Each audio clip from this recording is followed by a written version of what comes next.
Hey everyone, this is Jennifer Beamer, owner-operator of ExpertlyDyed Art by Science, and today I wanted to share with you my crafting New Year's resolutions and why I think you should have them too.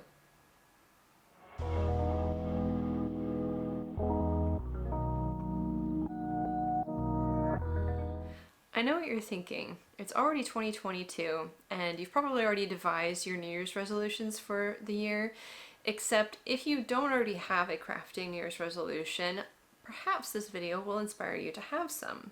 First, I'm going to give you 8 reasons why I think it is important to have a craft-related New Year's resolution, or resolutions, and I will give you some tips on how to devise a successful one, and at the end, I will give you mine as well.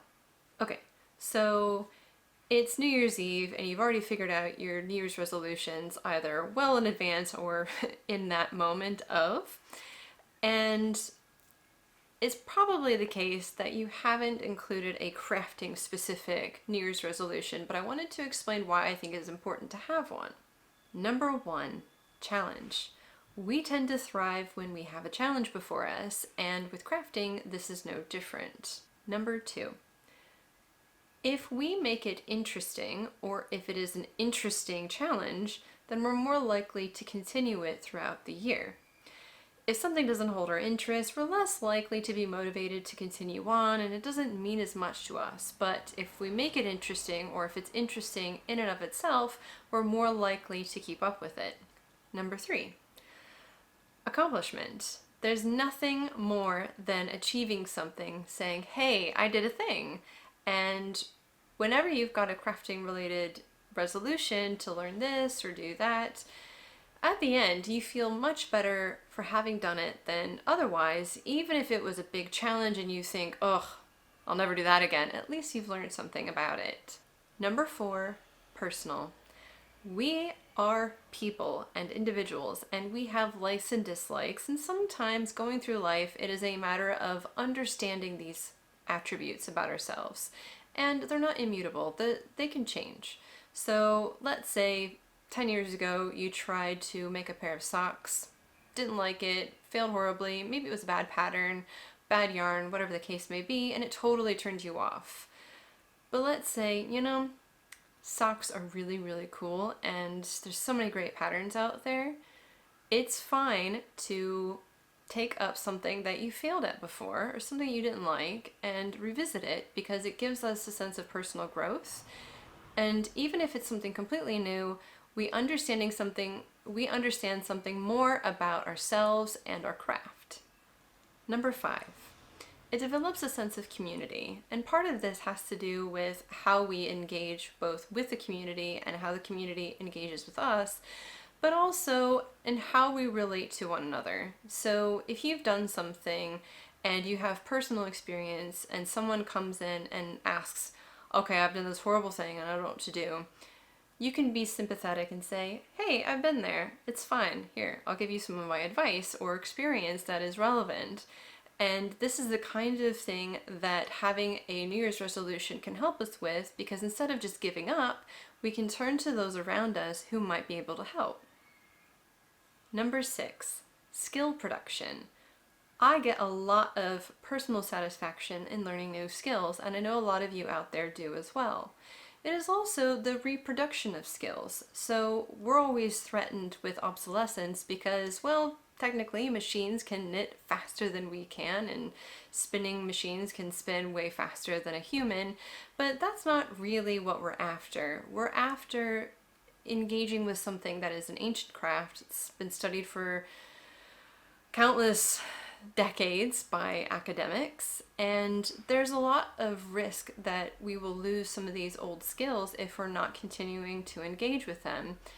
A perfect example of this is tatting. Now, I learned a very small amount of tatting years ago, but at the time there was only one person in my guild at the time who knew how to tat, and she taught everybody. And even though it's not really my thing, I very much appreciate her keeping up with these skills so that she can reproduce them by showing others whenever she has a moment. Number 7. This one might be a little bit controversial, but trend setting. So the reason why I've selected this one is because big companies will often look to artists for inspiration and to analyze and create trends, even though I think most of the time it is individual artists and crafters who establish those trends, but we can be very big and important influencers in the way that trends develop. Now, if you remember back in the early 2000s, those eyelash yarns were very popular and a lot of big companies would use them to make all sorts of accessories like hats, mittens, and scarves. I even had some, and my aunt knitted one of those eyelash scarves around 2000, maybe 2001. They were very popular, and this might have arisen because a lot of crafters were using these fun faux fur fiber yarns. Say that 8 times fast. And so there was this huge assortment of fun fiber eyelash yarn accessories literally everywhere. I got several sets for Christmas, those few years after even. And I think with how we can engage with craft, we have the potential to set trends, and this is really important because wool and handcrafts in general are always on the periphery, and yet there's so much in terms of creativity that we have that we can inject into very mundane things like making a hat or making a scarf or a sweater that I think the world would probably miss if we weren't engaging with it. Number 8. Mental well-being. There have been loads of studies over the last couple of years that have demonstrated how important these crafts are to our cognitive ability and emotional stability. In 2021, I think, there was a complete shortage of yarn in Denmark, and it was because people were learning how to knit and remarked at how soothing and comforting it was, and so the wool shops were having a difficult time just keeping up their stocks, which is fantastic. I don't know of any other country that can boast such a claim, but I think it really emphasizes the healing properties of engaging with creative pursuits, and along with that, obviously, knitting, spinning, crocheting, weaving are all included. Those are my 8 reasons why I think it's important to have a crafting specific New Year's resolution. It's not a complete list, and some of these you might agree with more than others, but the point is there are important reasons why I think it's imperative to consider this as part of your New Year's resolutions if you like to have them. And if you're kind of on the fence or if you hadn't considered it before, I'm hoping that you will like this idea too. By now, I hope I have convinced you to the possibility of having a crafting New Year's resolution. I also wanted to give you a few tips on how to devise one, because if you're like me, I kind of get a little aimless with what I want to do. I end up spinning a lot of yarn, and then it just sits in my stash, and then I don't know what to do with it. And so back in 2011, I decided I really needed to have some focus because I would always want to knit something, but I never knew what to knit, and so I would just have all this hand-dyed, hand-spun yarn just sitting around, and, well, when you don't have a big budget, like I didn't have at the time, it was sort of a bit of a waste because I didn't want to buy new stuff, but I still wanted to work with my hands, and so I turned to what I already had to kind of inspire me for my resolutions. The first thing that I think you need to bear in mind is, can you see yourself doing this all year? When I first started doing these, it was back in 2011, and I had been knitting for about 5 or 6 years, and I decided I'm going to learn how to make socks because it seemed like everyone was making socks, and everyone said they're super easy and very relaxing, but looking at the patterns, kind of complicated. So for that New Year's resolution, I decided I'm going to learn how to make socks this year. And so on January 1st, I picked up the needles, and on January 2nd, I had a pair of socks. And it took all of 2 days to learn how to make a pair of socks. I have no idea why I thought it was going to be so difficult, but there you go. if you're in that situation, what I would probably have done and didn't do, but probably should have done, was if I learn how to make socks and I finish that before the year is out, what else am I going to do? And I think if I had a plan, I probably would have developed the sock idea further, such as making a pair every month, or maybe trying out a different type of pattern of sock, or top down versus toe up. You know, there were lots of options I could have used to extend that resolution. Number 2, there are some of you out there who want to buy some new tools because you want to learn a completely new technique. And for some of you, that might be learning how to make your own yarn because maybe you've been a knitter for a while and you really like that, but sometimes you just want different choices, or you've seen some spinning videos and you feel very inspired. You have to also consider a tool purchase along with your resolution.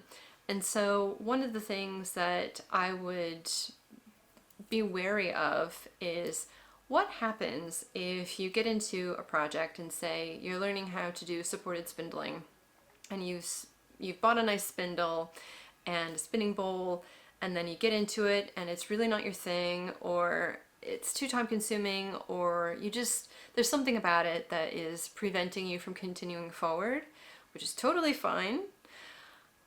But if you haven't initially started with the idea that, well, if it doesn't go the way that I think it might, I might have to sell it. And rather than making your New Year's resolution more difficult and perhaps not achievable because you've set something before you that actually turned out to be a much greater challenge, then you need to give yourself a way out so that you don't get stressed. Part of this is to grow and feel calm and do stuff that makes you feel good. And so if something that you've devised as your resolution just isn't going to work out for you, it's okay. And if you've put in this escape plan and you think, well, even if I buy it and I get 50% back after I sell it, I'll be happy, then you've already accepted that this is a potential outcome from having one of these resolutions. The point is, you don't want this to prevent you from making crafting New Year's resolutions in the following year. Number 3, devise some ways to make adjustments to your crafting New Year's resolution. So let's say you start off with making one pair of socks every month, but then let's say during the spring, people are out on holiday for Easter, or during the summer on vacation somewhere, and so you're working more and you can't keep up with your New Year's resolution. One of the things that you might do is, I'm going to continue on. That can lead to some stress. Another option might be, well, I guess I can't make socks. Or a third option is, well, I still want to make socks, but it's really not feasible to make this many. So maybe you switch to a pair every 2 months, or maybe you switch from a more complicated pattern to something a little bit simpler. And so there's lots of options to keep you going forward with maintaining your resolution throughout the year, which also preserves your sanity, because the point of this is not to make something overly complicated, but to give you a little bit of a nudge so that you develop more and gain personal growth. Number 4, evaluate what you already have.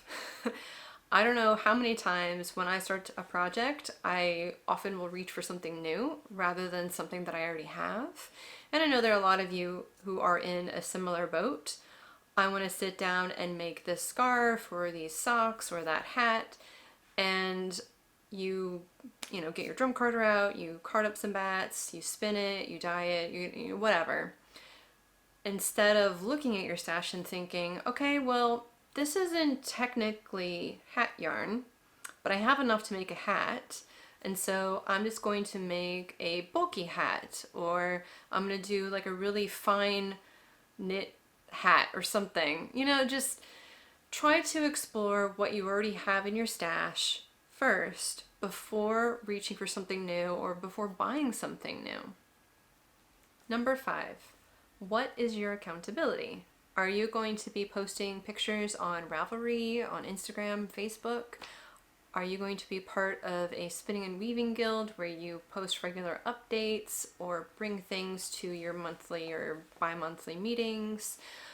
How are you going to sort of check in on your personal progress for your resolutions? Now, this could be a very deeply personal thing and private, or it could be a very communal public thing. It's totally up to you. But if you want to keep up with developing certain habits or, getting praise for how beautiful the things are that you're making, then I think it's important to find ways so that you can present and do a little bit of bragging. Even if it's terrible, you can talk about how terrible it is. So that you keep on track and you don't lose interest that you initially started with. This ties in really well with number 6, which is how are you going to maintain your motivation? This could be monthly, say as long as I knit a little bit every single day. At the end of the month, I'm going to buy myself a box of chocolates. Or maybe you are going to do a 6-month check-in and see how much of your stash you've managed to work through and either sell those items or give them away to family members for whatever reason, and you're going to reward yourself by buying a really nice fleece for yourself. Whatever the motivation is, I really think it's important to have some kind of reward system so that you are giving back to yourself, because as makers, especially those of us like me, I hardly make anything for myself. And when I do, it's usually because I have to have the thing. I don't know how many times I've been forced to make mittens because I have to have them. Otherwise, I have holy mittens. And they're not blessed. So you need to consider the ways to reward yourself for keeping track, and this would apply to any other general New Year's resolutions. If you wanted to get fit, you might start off the year taking all of your measurements and then doing a 3-month checkup to see how your measurements have changed, whether they've improved or not, and then still rewarding yourself regardless of the outcome because you have achieved a certain milestone. So have some way, positive way, to maintain your motivation. Now you're probably wondering what my crafting New Year's resolutions are. Well, I have 2 of them. The first one is kind of a carryover from my resolution for 2019 that sort of failed. What I wanted to do was make a sweater from handspun, because I have never made a sweater. I've made lots of sweaters that I've then ripped apart to reclaim the yarn, and then I've knitted probably countless times, and I've hated literally every single time I've made a sweater. So I've kind of blacklisted them, and I think I need to revisit because I really love sweaters, and because I live in the UK, it's cold 9 months of the year, and even those 3 months when it's technically supposed to be warm, it's not really all that warm.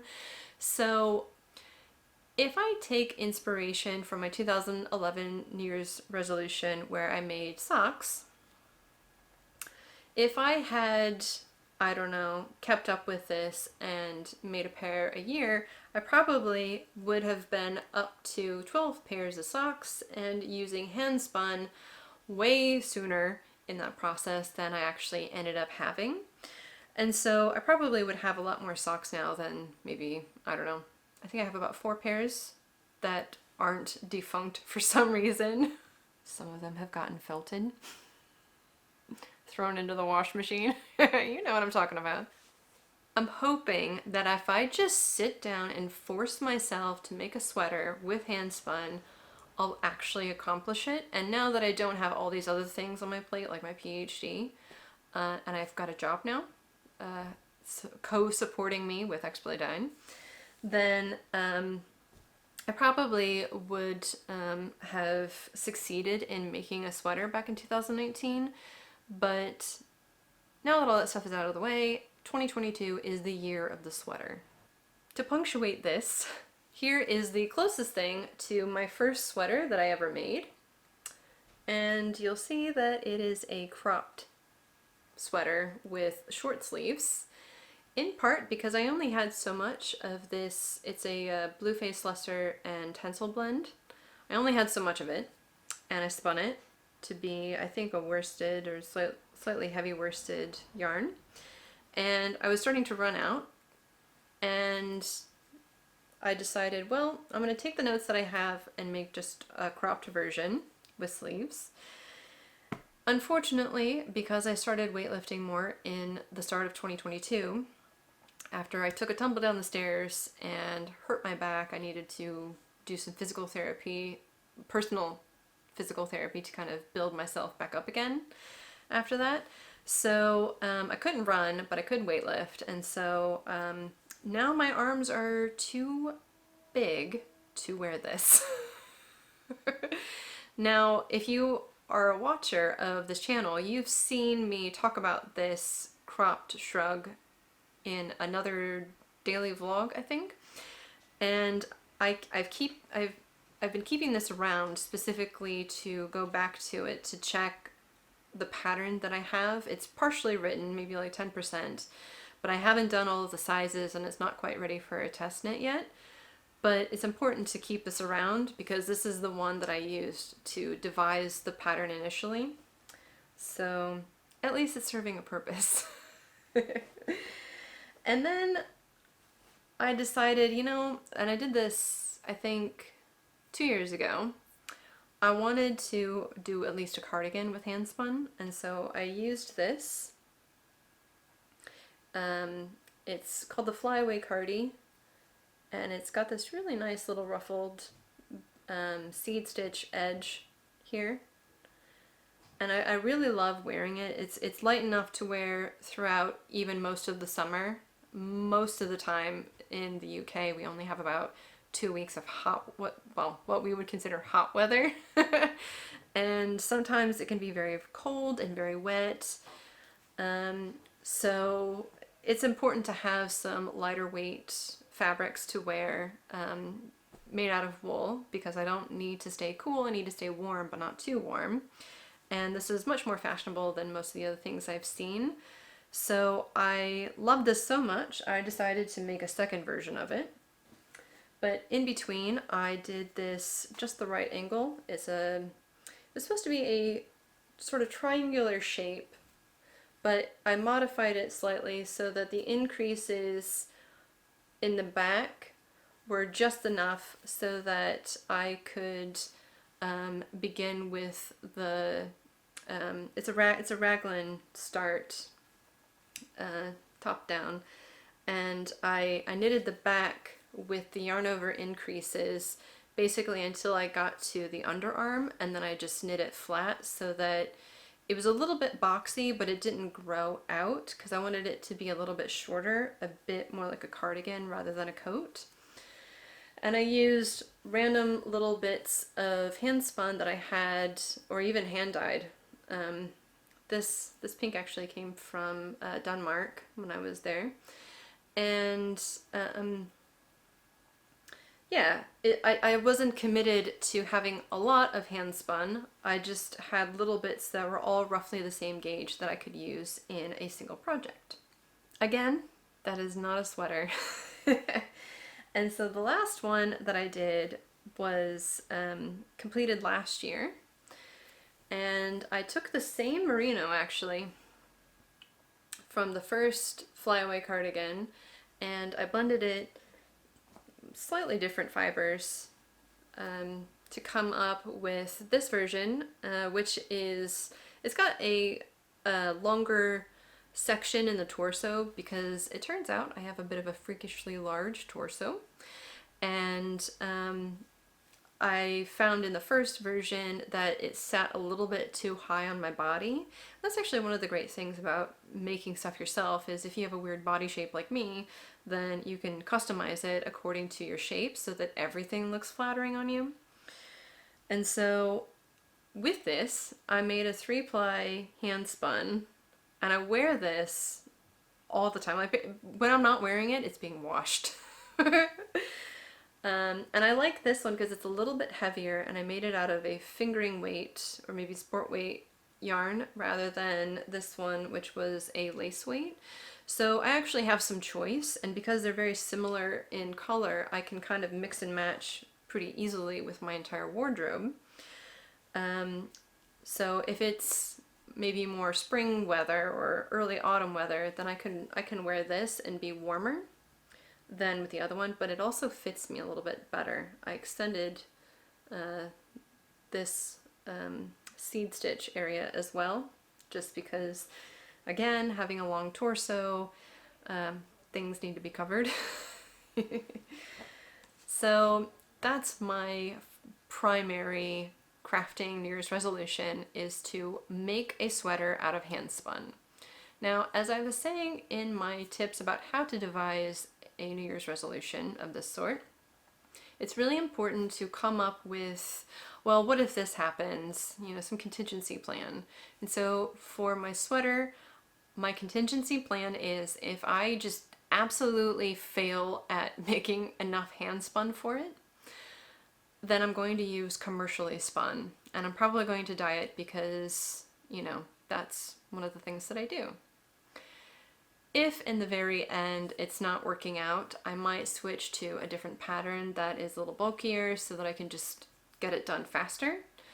But I'm pretty sure that I will be able to complete this project. I have 2 skeins already spun from probably October of last year. The reason why I stopped is because it was plain white and I was getting very bored, and I still only had about 900 yards, and I really need about 1400 yards in order to make a sweater.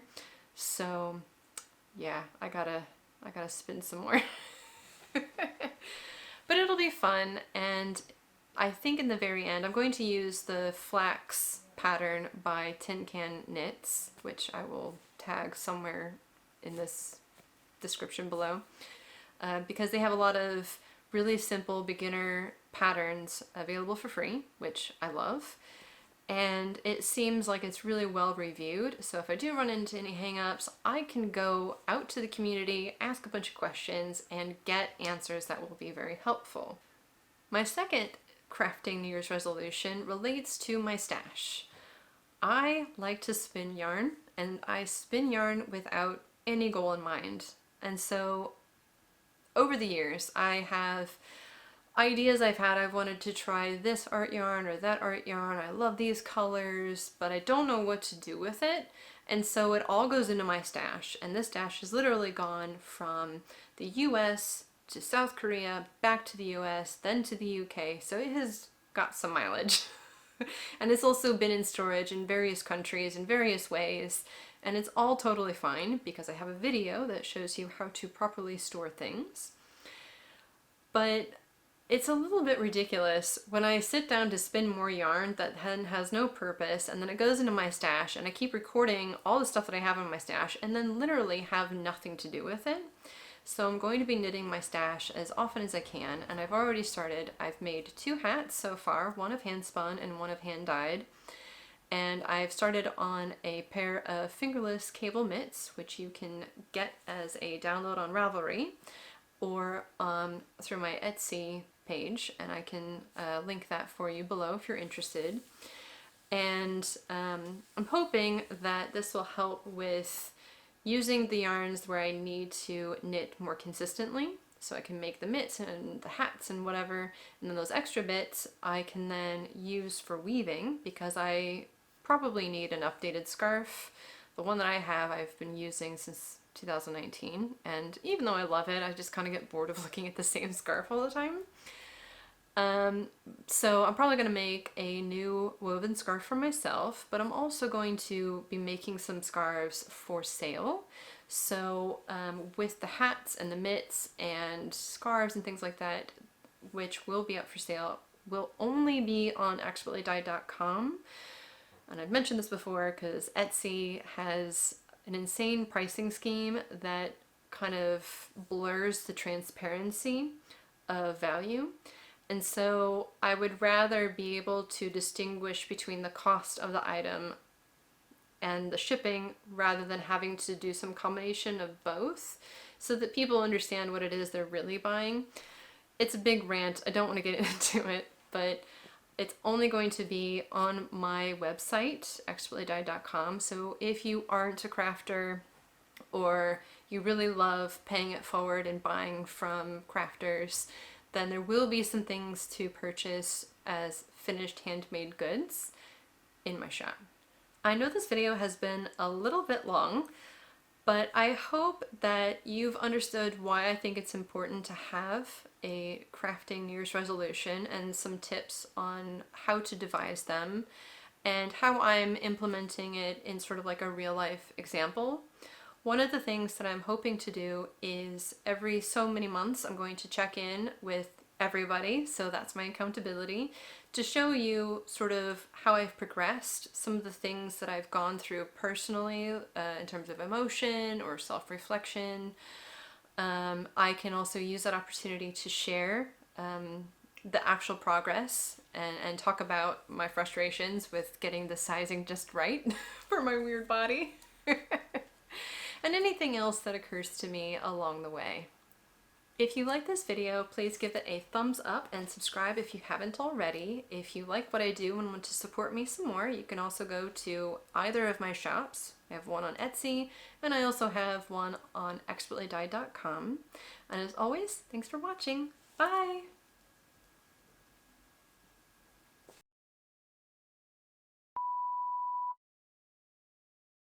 First, I wanted to share with you one of my crafting New Year's resolutions, and it was this pair of socks. And yes, I still have them.